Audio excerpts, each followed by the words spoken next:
Good rising, brethren. This is Big Judah coming to you guys from California. Before I begin, give all praises to the Most High Yahweh. Acknowledgement to the earthly mother, who is wisdom, who is the Holy Spirit. Acknowledgement to Yahweh Shai.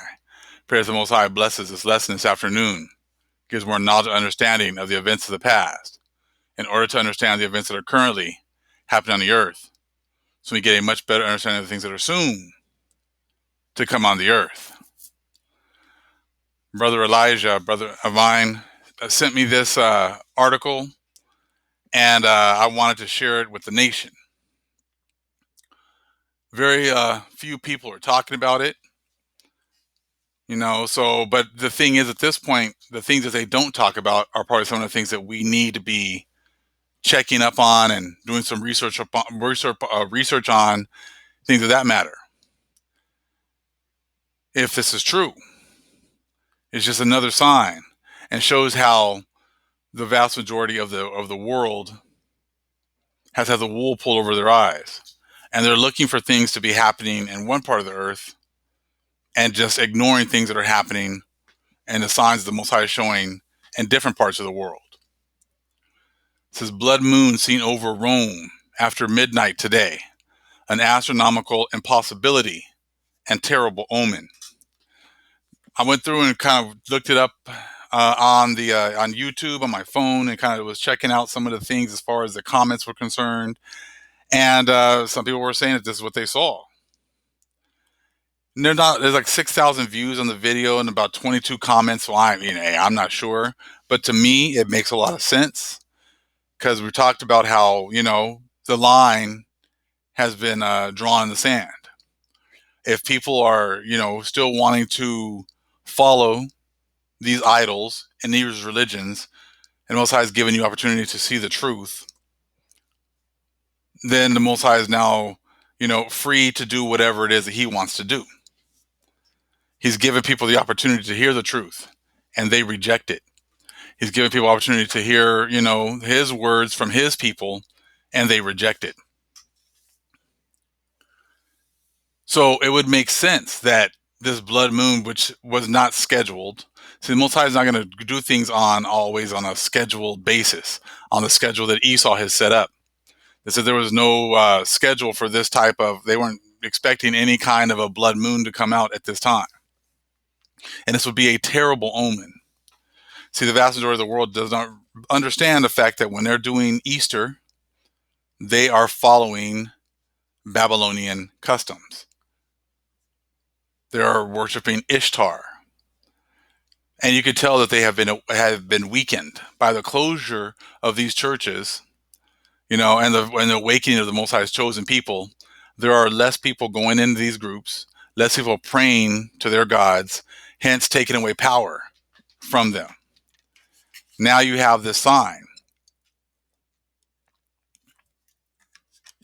that shows up over Italy, Rome, the whole area over there.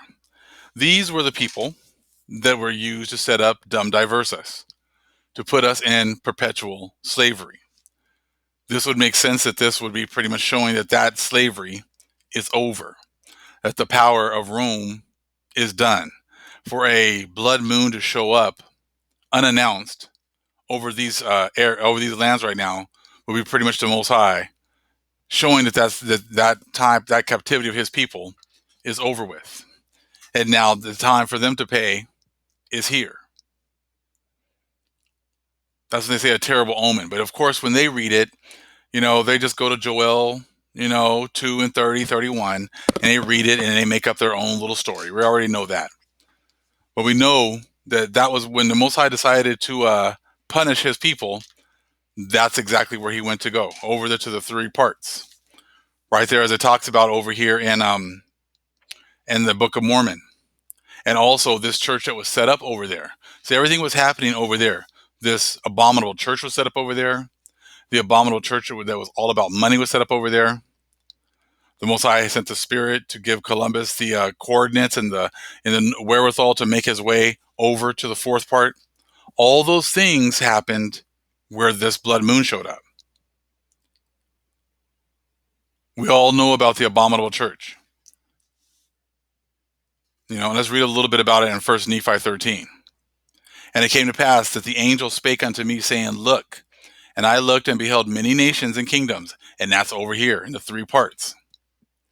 And the angel said unto me, What beholdest thou? And I said, I behold many nations and kingdoms. And he said unto me, These are the nations and kingdoms of the Gentiles. That's all over there. Okay, three parts. And it came to pass that I saw among the nations of the Gentiles the formation of a great church. And there you go. This abominable church that's all about money and things. Okay. 1 Nephi 13 and 5. And the angel said unto me, Behold, the formation of a church, which is most abominable above all other churches. So it's no coincidence that this unannounced blood moon pops up over there, making an announcement to those people that their time of keeping our people in perpetual servitude is over. And these people, still got up, went to their cars, went to their, on their computers, and watched a service or watched services talking about He is risen, talking about white Jesus, talking about good times Jesus, not knowing that this terrible omen has shown up where their practices of idol worship have originated. So that is a terrible omen. It's an astronomical impossibility and a very terrible omen. I'm more inclined to believe that this actually happened because of the fact that they've kept it hush-hush.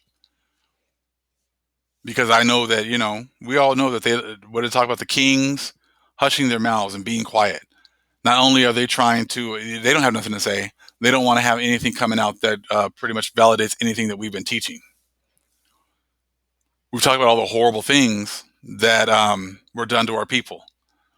But the go-ahead was given over there in the three parts. So it would make sense that the three parts over there would be getting signs as well. But see, everyone looks to America, looks at America and looks at all the horrible things that have happened here and thinks that all the signs are all about America. But very rarely do you hear about the signs that should be going up over the Catholic Church.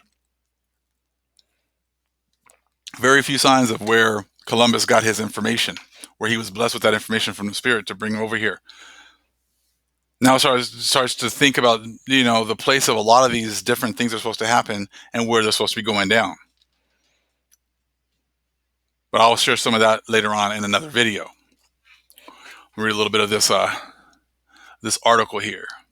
Reports coming in from friends in Rome that there was seen a blood moon in the skies of Rome at about 12:30 a.m. Astronomers consider the reference to the moon turning to blood as that to a lunar eclipse. The only thing is, according to astronomers, there was no lunar eclipse on April 12th, 2020. The lunar eclipses for 2020 are January 10th and 11th and June 5th and 6th.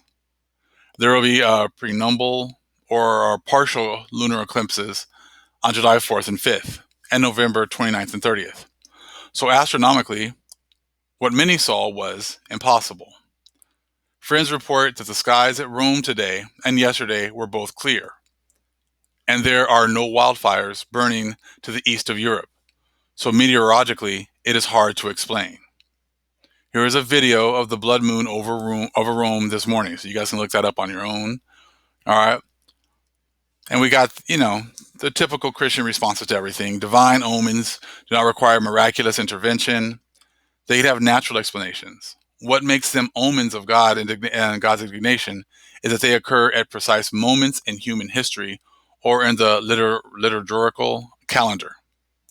In the book of Joel 31 and the book of Revelations 6:12, the ominous sign of the end times is that the moon will turn to blood. The precise meaning of this biblical phrase is uncertain. Now, let's see here.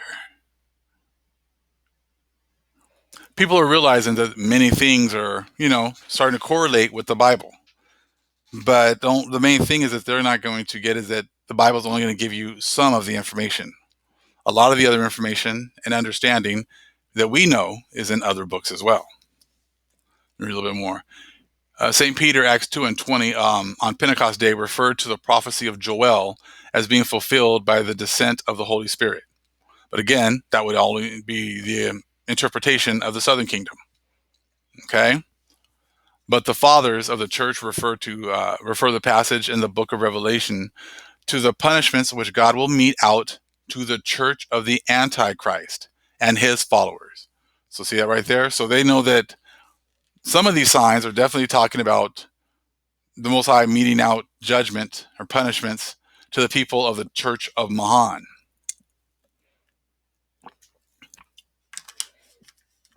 And that's what we're looking at right now. We went through our punishment. So now it's time for the people that are still serving under the church of Mahan to get their punishment. And like we said, that's the line was drawn in the sand. Talked about that on Friday, and how we'll see how many people show up to church, how many people look on, or looking on the internet, following along with that, pushing the whole good, happy Easter garbage. You're marking yourselves. And the people who have stayed away from that are the ones that are showing that they are the ones that are standing up for the Most High. The rest of you who are still pushing Ishtar, even under these circumstances, are marking yourselves as participants of the Church of Mahan. I'm sitting there looking at little kids walking around with face masks and bunny and rabbit ears. I mean, how much sense does it make at this point? You still think that that's going to save you? You guys can't go to church. You can't worship the way you would like to. You're under quarantine. Your churches are closed. Your priests and pastors are stuck blessing you from cars, stuck blessing you from, over the internet, and you still want to follow these religions that have absolutely no power. I'm sure many of you have been praying for this to stop. You've been praying for COVID-19 to go away. And as you can see, it's not going away. So you would think it would be a time for a little bit of self-reflection and say, you know what, this seems like my God doesn't have any power. Let me do some research and find out who is worshiping the true power. But no, people won't do that. They'll just stay with status quo and stay serving a power that has a God that has no power. But this here is letting you know that there are two types of punishments going down. Read it again. But the fathers of the church refer the passage in the book of Revelation to the punishments which the Most High will mete out to the church of the Antichrist and his followers. That's what you were in right now. See, because you've been lied to and you refuse to look at the fact that the Most High has already been punishing his people. Because when we tell you about that, you just want to ignore it. This is letting you know right now that the early people knew that these signs were going to come again. And that when these signs show up again, that it was for the punishment of the Antichrist church or the people who are going against the Most High's chosen people. And that's where you're at today. It says, a person need not be a Bible thumper to clearly see the things of that many of the strange things taking place recently fit events described in the book of Revelation, the final book of the Bible. Well, we know that there's a lot more information besides the book of Revelation, okay? Given the fact that COVID-19 is presently is a plague attacking the human race. Gigantic swarms of locusts are a pestilence, ravaging huge portions of entire countries from Africa to the Middle East. Earthquakes are taking place in areas where they generally do not. And now volcanoes all over the planet are erupting. I think it might be a good guess that something really big is going on, something biblical, perhaps the kind of things that make many folks maybe want to pay attention and get right with God. Okay? So you can see that, they're trying to hide a lot of these things that are happening, hiding a lot of these events, just like I said they would, because, you refer back to the days of Noah, and the vast majority of people would have no understanding of what's going on. But the Most High, like I said, has already drawn that line in the sand. He already sent that Omen over there, to Europe, to 3 parts. That's, like I said, where Diversus was set up. That's where this horrible, abominable church has been set up. And it would make sense that many of the prophecies of destruction would happen over there. And we'll see, I said, most of the elites have already ran. They've already ran to their sanctuary locations. They are already well aware of what's going on. Now, the Most High has raised up his people to give you guys the truth, to give you guys the correct understanding. Hopefully you are listening and applying, this information to your lives, getting on your knees and asking the Most High for forgiveness, asking him to cover you. I said, and, because like I said, these signs are all over the place now. And it would make sense that they would keep it quiet, just like they're keeping quiet all the different things that are going on worldwide. So I just want to bring you guys this quick story here because it made a whole lot of sense as to what we were saying. Definitely what we said on Friday about, people wanting to continue to serve a god of stone, to pretty much, pray to these images. And the Most High, like I said, he's cutting time short for these idol worshipers, and he's letting them make their own decision. And now he left a sign on Easter Sunday for the people who are following the abominable church. Just because people are over here, they, forget that all of these horrible things that they're doing originated with that abominable church. They can sit there and say they're not Catholics, whatever else, but yes, you are. You are a member of the abominable church. You just go to one of the harlot houses, one of the daughters. That's all that you do. But you still give homage to Rome and the abominable church. All praises to the Most High Yahweh. Acknowledgement to the earthly mother, who is wisdom, who is the Holy Spirit. Acknowledgement to Yahweh Shai. Shalom.